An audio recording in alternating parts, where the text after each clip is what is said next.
Okay, my dear student of class 9th, how are you beta? I hope you all will be fine. Today we are going to discuss the new chapter number 9. This chapter name is what beta? Motion. So without any wait, let's look. In this chapter we have discussion the motion and its example.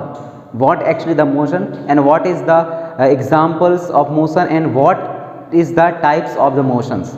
So those concepts we would discussion one by one.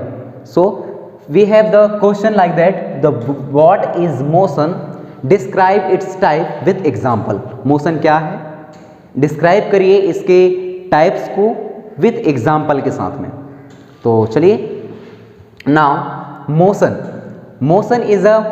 Motion is a change of position.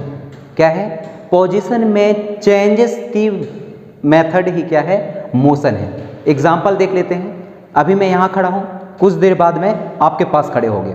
This is the changing of position, it is the motion. मतलब एक object है जो अपने position पर second क्या कर रहा है, चेंजेस कर रहा है, परिवर्तन ला रहा है. तो यह ऑब्जेक्ट का मोशन कहलाता है. ओके, नेक्स्ट देखते हैं. It's can be describe in term of the distance moved और द डिस्प्लेसमेंट. इस मोशन को डिस्क्राइब करने के लिए हमें दो कॉन्सेप्ट को समझना बहुत जरूरी है. ये है कि डिस्टेंस मूव्ड, कितना डिस्टेंस कवर किया गया, मूव्ड किया गया, और दूसरा कॉन्सेप्ट है डिस्प्लेसमेंट. तो दोनों का मतलब क्या है, डिस्टेंस मतलब कितना हमने कवर किया, कितने टाइम पे, ये आपका डिस्टेंस है. और दूसरा डिस्प्लेसमेंट क्या है कि आपकी इनिशियल पोजीशन से और आपका फाइनल पोजीशन पे दोनों के बीच में क्या है, डिफरेंसेस क्या हैं, ये उसका डिस्प्लेसमेंट कहलाती है. यदि मैं एक बात करूं एग्जांपल के तौर पर, तो एक सर्किल लीजिए. सर्किल पे आप ये वाले पॉइंट पर खड़े हैं, ये वाले पॉइंट को आप पी पॉइंट बोलते हो. t1 टाइम पे यहाँ है और ठीक यहाँ से इधर के मूव कर रहे हैं सर्कुलर साइकिल पे. तब आप जो है यहाँ पास पहुँचते t2 टाइम बाद जो है आप दूसरे पॉइंट Q पर पहुँच जाते हो. तो आपके यदि डिस्प्लेसमेंट में देखो तो यहाँ से यहाँ यानी कि P से लेकर के Q तक का जो डिस्टेंस है वह आपका क्या कहलाता है बेटा, डिस्प्लेसमेंट कहलाती है. डिस्प्लेसमेंट कहलाती है. तो मोशन को समझने के लिए, मोशन को समझने के लिए हमें इसी दो कॉन्सेप्ट की जरूरत पड़ती है. वह है कौन कौन से, डिस्टेंस मूव्ड, कितना डिस्टेंस कवर किया गया और पर्टिकुलर ऑब्जेक्ट के द्वारा, एंड डिस्प्लेसमेंट कितना हुआ. Both concept is clearly classify what actually the motion, and we would easily understand the motion is a changing of position of the object. Object के place पर या पोजीशन पर changes होने की मेथड ही क्या है, मोशन है. Now let's took the types of it. तो मोशन के टाइप्स को यदि हम देखें तो इसको टू काइंड्स में डिवाइड किए गए हैं. वो है uniform motion and second one is what बेटा, non uniform motion. One by one we go and discussion what actually it. Now first we would look the uniform motion with the example. So the object is cover equal distance in equal interval of time.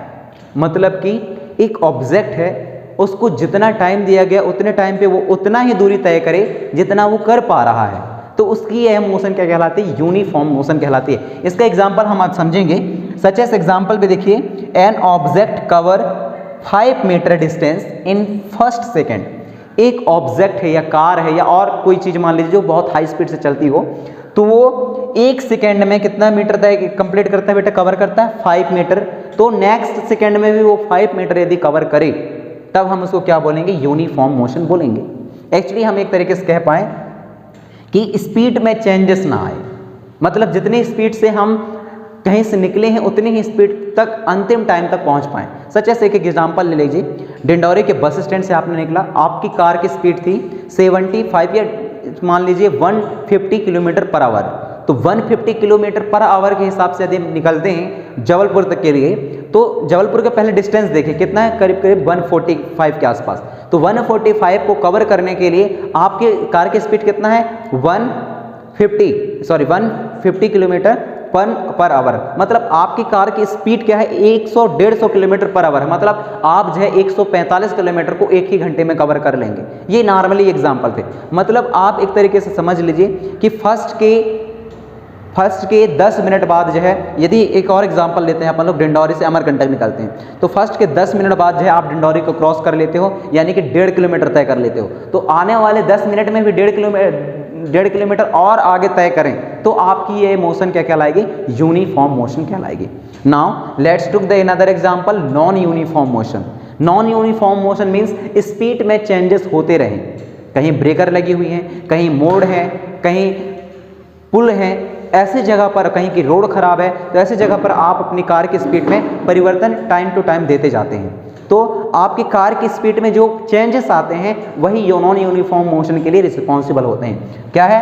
Where object cover unequal distance, unequal distance cover कर रहा है object के द्वारा in equal interval of time, यानी 3 घंटे दिए गए हैं लेकिन 3 घंटे में अनइक्वल कर रहा है वो।